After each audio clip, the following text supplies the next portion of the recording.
Nah, jadi saudaraku rahimakumullah, ini yang paling mengkhawatirkan. Selanjutnya kaum kafir Yahudi Nasrani bangsa Rum ini merancang, membangun dan mengokohkan tegaknya sistem kafir syirik yang mereka beri nama Novus Ordo Seclorum, alias New World Order, tatanan dunia baru. Di mana kita temukan kata-kata ini? Di kertas ini, Pak. Ini kertas apa, Pak? Ya, oke, kalau soal uang cepet ya. Ya. Ini pecahan $1 Amerika Serikat ya. Di pecahan $1 Amerika Serikat, di salah satu sisinya ada lingkaran begini, dikasih nama The Great Seal. The Great Seal itu artinya materai yang mulia, stempel yang agung ya. Ada gambar piramidanya tidak sempurna, terpotong bagian atasnya, dan jumlah piramidanya cuma satu. Di atas piramida yang tunggal ini ada segitiga yang di dalamnya ada gambar mata sebelah, mata tunggal, mata satu ya. Di sekeliling segitiga bermata satu itu dikasih garis-garis seolah-olah ingin mengisyaratkan bahwa mata tunggal itu merupakan sumber cahaya, sumber petunjuk, sumber bimbingan. Terus di bawah piramida dengan segitiga bermata satu ini ada tulisan bahasa Latin Novus Ordo Seclorum. Nah, ini pengumuman kita punya mega proyek namanya NOS, Novus Ordo Seclorum. Apa maknanya? Novus artinya new, baru, Ordo artinya order, tatanan, Seclorum artinya secular, artinya world, berarti Novus Ordo Seclorum artinya new world order, tatanan dunia baru. Gitu. Apa maknanya? Maknanya mereka ingin semua populasi dunia ini dimasukkan dalam satu piramida tunggal ya, dikurung di situ ya, yang nanti mengerucut kepada pimpinannya bersimbol mata sebelah. Yang bagi kita umat Islam simbol mata sebelah siapa? Ya, bukan barang asing.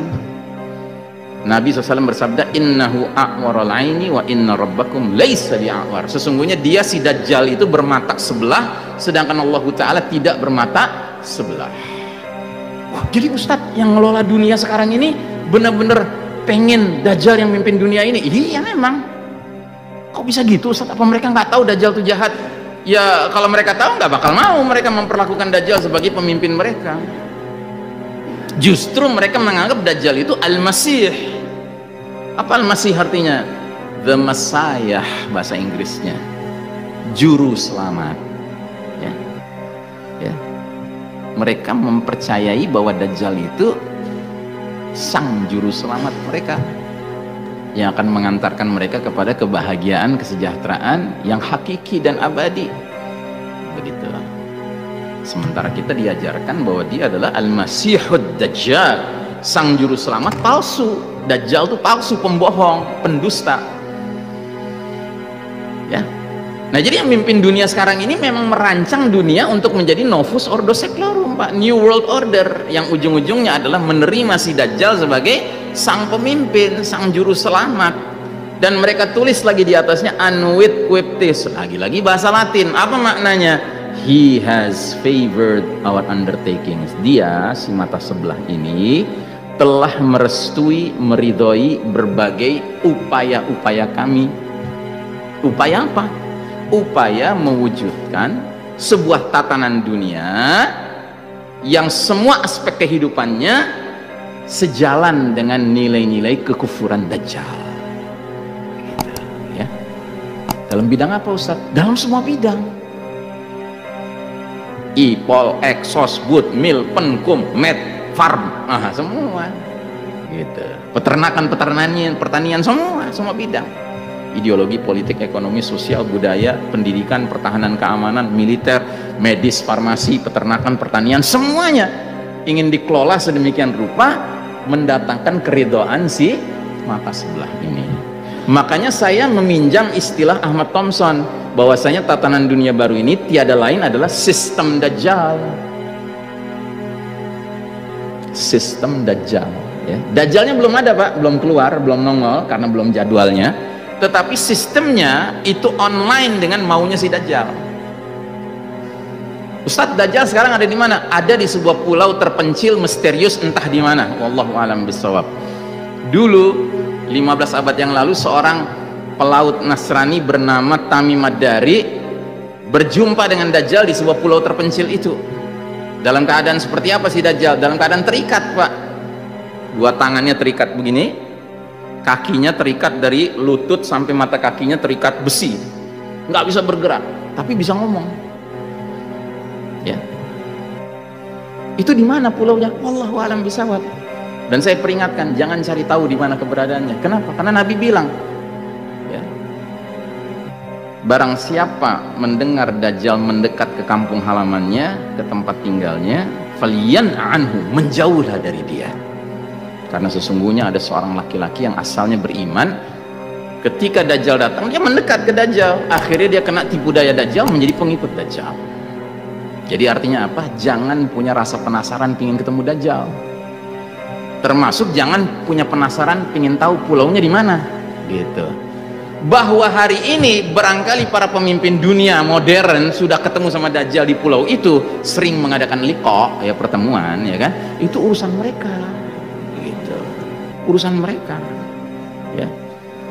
Makanya bisa jadi mereka dapat arahan-arahan, bimbingan-bimbingan dari si Dajjal itu, sampai bikin gambar tadi juga arahan dia. Bisa jadi, ya, wallahu a'lam bishawab, saya nggak memastikan. Ya.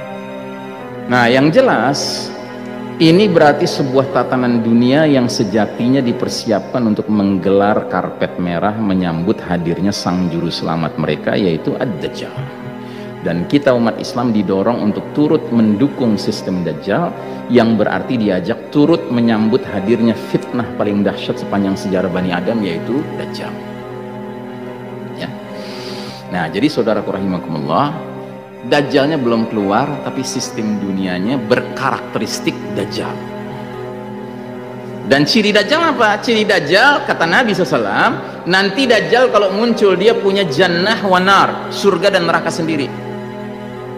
Tetapi jannatuhu narullah wa naruhu jannatullah. Tapi surganya Dajjal justru nerakanya Allah, dan nerakanya Dajjal justru surganya Allah. Dalam hadis yang lain lagi kata Nabi, Dajjal menawarkan dua sungai, sungai air dan sungai api. Kalau kalian nanti ketemu sama Dajjal dengan penawaran dua sungai itu, pilihlah sungai apinya, ya. Masuklah kalian dalam sungai api itu dengan memejamkan mata, membaca awal suratul kahfi, ya, niscaya kalian akan merasakan air yang sejuk, yang segar dari sungai api itu. Tapi barang siapa yang memilih sungai airnya Dajjal, sama saja dia registrasi menjadi calon penghuni neraka Allah Ta'ala. Gitu. Nah, jadi kita sekarang hidup dalam sebuah kondisi dunia yang Dajjal belum nongol, Pak, tapi sistemnya begitu. Siapa yang cocok dengan sistem ini, ya dikasih dunia, dikasih surga sama dia, surga dunia. Tapi barang siapa yang nggak cocok dengan sistem ini, ya kan, akan dikasih nerakanya sistem Dajjal.